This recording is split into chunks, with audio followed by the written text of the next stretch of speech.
Bulletin में सबसे पहले बात करेंगे मध्य प्रदेश की, जहां इसी महीने से यूसीसी लागू होने जा रहा है। सरकार इसी महीने यूसीसी लेकर आएगी। मुख्यमंत्री डॉक्टर मोहन यादव ने यह बड़ा ऐलान कर दिया है।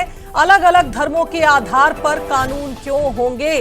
प्रदेश में सभी धर्मों के लिए एक समान कानून होना चाहिए। मुख्यमंत्री का कहना है कि आदिवासी समाज यूसीसी के दायरे से बाहर रहेगा।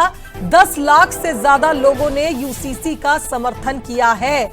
हमने हर वर्ग से, हर धर्म के प्रतिनिधियों से राय मांगी थी और ऐसे में ड्राफ्टिंग हो चुकी है। फाइनल ड्राफ्ट लगभग तैयार है और इसी महीने मध्य प्रदेश में यूनिफॉर्म सिविल कोड लागू हो जाएगा।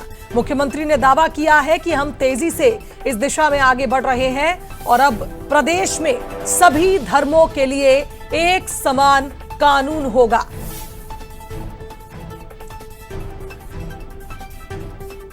तो बड़ी खबर आपको बता रहे हैं, मध्य प्रदेश में इसी महीने से यूसीसी लागू हो जाएगा।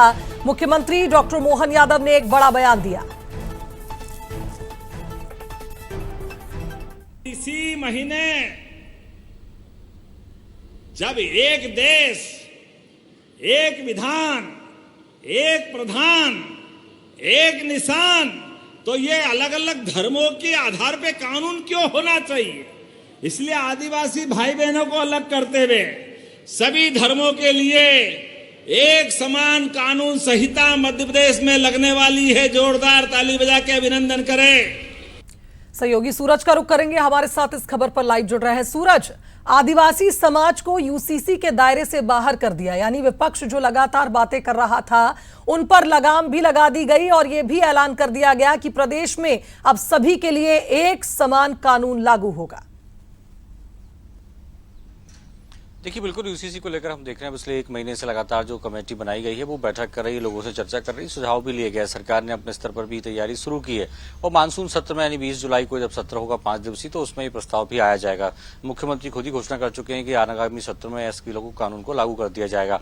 लेकिन किन किन लोगों को शामिल किया जाएगा, इसको लेकर लोगों से सुझाव लिए। और मध्य प्रदेश की बात करें तो करीब 1.5 करोड़ से ज्यादा आदिवासी जनसंख्या मध्य प्रदेश में रहती है, जो कई सालों से रहती है और उनकी अपनी अलग परंपराएं हैं, चाहे शादी विवाह की हो, उत्तराधिकारी संबंधी हो, कोई एडॉप्शन को लेकर हो, तो तमाम जो परंपराएं हैं अलग हैं। शायद यही कारण हमने देखा, पहले उत्तराखंड की बात हो, गुजरात की बात हो, असम की बात हो, तो उन राज्यों में भी आदिवासियों को इससे अलग रखा गया है। तो मध्य प्रदेश में भी करीब 1.5 करोड़ के जो आबादी आदिवासी समुदाय की है उनको इसका लाभ मिलेगा। और पहले से भी कहा जा रहा था कि उनको यूसीसी में शामिल नहीं किया जाए क्योंकि उनकी परंपराएं अलग होती हैं। तो ऐसे में बाकी तमाम जो लोग बसते हैं उनको इसमें शामिल किया है, चाहे अल्पसंख्यक वर्ग हो, इसमें सिख समाज आता है, मुस्लिम समाज आता है, ईसाई समाज आता है, इसके साथ ही जैन समाज भी आता है। तो तमाम लोगों को लिए अब जो एक यूसीसी लागू होगा, माना जा रहा है इस तरीके सरकार की मंशा भी है कि सभी लोगों के लिए एक समान कानून होना चाहिए, उसको लेकर सरकार आगे बढ़ रही है। बिल्कुल, और जल्द ही प्रदेश में ये लागू भी हो जाएगा सिस्टम। जिस तरह से लगातार मुख्यमंत्री ये कह रहे हैं कि तमाम जो राय ली गई थी, जो समर्थन मिला था, उसी के आधार पर ड्राफ्टिंग भी हो रही है।